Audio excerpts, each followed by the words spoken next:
আসসালামু আলাইকুম। রাজশাহী বিভাগের মধ্যে যে সকল খামারি ভাইদের অরিজিনাল জাপানি অথবা জাম্বু জাতের একদিন বয়সী কোয়েল পাখির বাচ্চার প্রয়োজন, তারা যোগাযোগ করুন। আমাদের হ্যাচারিতে এক থেকে শুরু করে বিভিন্ন বয়সী কোয়েল পাখির বাচ্চা পাওয়া যায়।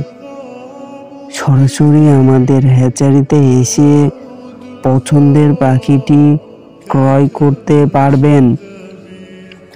কোয়েল পাখি পালন সম্পর্কে যাবতীয় পরামর্শের জন্য কিংবা বাচ্চা অর্ডার করতে স্ক্রিনে দেওয়া নম্বরে যোগাযোগ করুন। আমরা সারা বাংলাদেশে 64 জেলায় বাস সার্ভিস পরিবহনের মাধ্যমে ডেলিভারি করে থাকি।